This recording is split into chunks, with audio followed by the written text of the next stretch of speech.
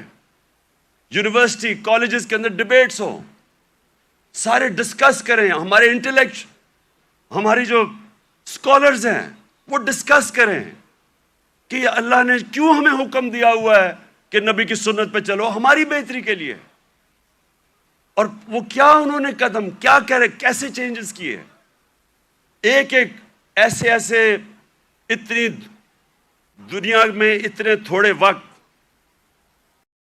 دنیا کی تاریخ میں اتنے تھوڑے وقت کبھی اتنے گریٹ لوگ نہیں آئے۔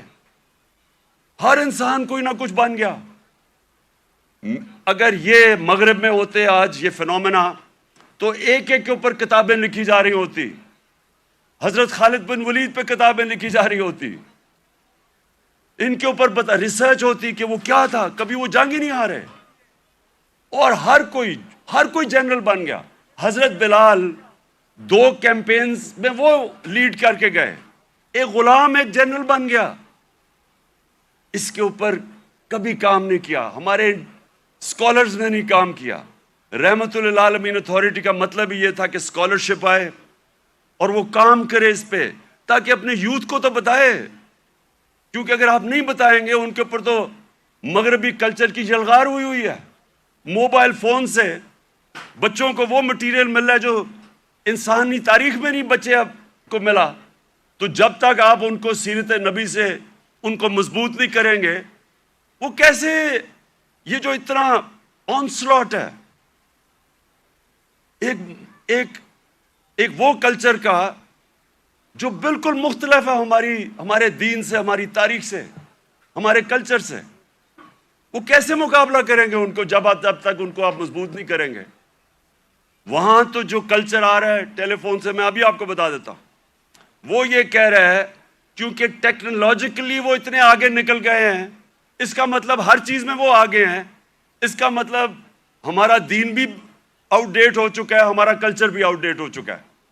تو بیچارے ان کو کاپی کرنا شروع کر دیتے ہیں بچے، اور غلطی ہماری ہے کیونکہ ہم ان کو بتا ہی نہیں سکے کہ دوسرا ہمارا ہے کیا، جو علامہ اقبال کوشش کرتے رہے۔ تو یہ رحمت اللہ عالمین اتھارٹی کا مقصد ہی یہ تھا کہ ہم ابھی سے اپنے بچے، کالج اسٹوڈنٹس، یوتھ، ان کو تیار کریں کہ 21ویں صدی میں آپ نے کیسے آپ نے فیس کرنا ہے دنیا کو۔ ماں خاص طور پہ ماؤں کے اوپر جو اب پریشر ہے، مجھے تو پتہ کیا پریشر پڑا ہوا ہے، یہ موبائل فون کی وجہ سے جو بچوں کے لیے اب آ گیا ہے۔ تو اس لیے میں آج اس دن پہ اپنی ساری یوتھ کو کہتا ہوں کہ اگر ابھی تک ہمارے ایجوکیشن سسٹم آپ کو تعلیم نہیں دے سکا جو آپ کو ملنی چاہیے، اور انشاءاللہ ہم جب بھی واپس آئیں گے اور اللہ نے جب کیا تو رحمت اللہ عالمین اتھارٹی کو ریوائیو کریں گے، اسکالرشپ ریوائیو کریں گے، بچوں کو تیار کریں گے۔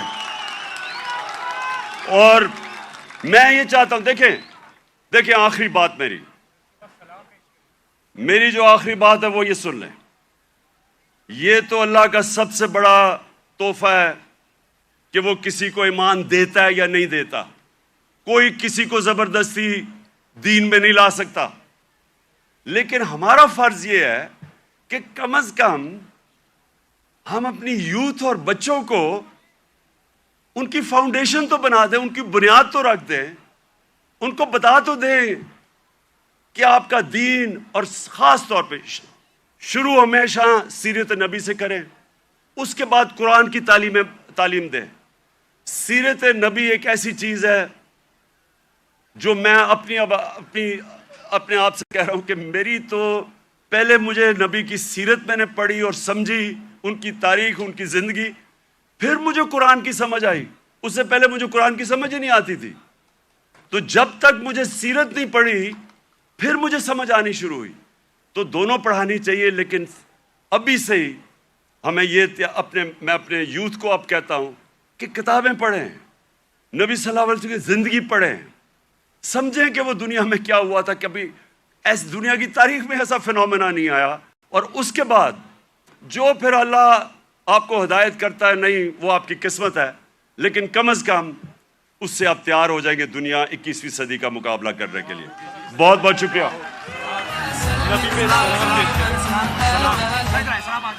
سلام. اب ہم سب مل کے سلام پیش کریں گے. لاکھوں سلام، لاکھوں سلام، لاکھوں سلام، لاکھوں سلام. مصطفیٰ جانے رحمت پہ لاکھوں سلام. شمع بز میں ہدایت پہ لاکھوں سلام. ہم غریبوں کے آقا پہ بے حد درود. ہم غریبوں کے آقا پہ بے حد درود. ہم فقیروں کی ثروت پہ لاکھوں سلام. شمع بز میں ہدایت پہ لاکھوں سلام، لاکھوں سلام. اللہم آمین. الحمدللہ رب العالمین والعاقبۃ للمتقین والصلاة والسلام علی اشرف الانبیاء والمرسلین سیدنا محمد وآلہ واصحابہ اجمعین. اللہم ربنا تقبل منا انک انت السمیع العلیم وتب علینا یا مولانا انک انت التواب الرحیم. اللہم ربنا آتنا فی الدنیا حسنۃ وفی الآخرۃ حسنۃ وقنا عذاب النار.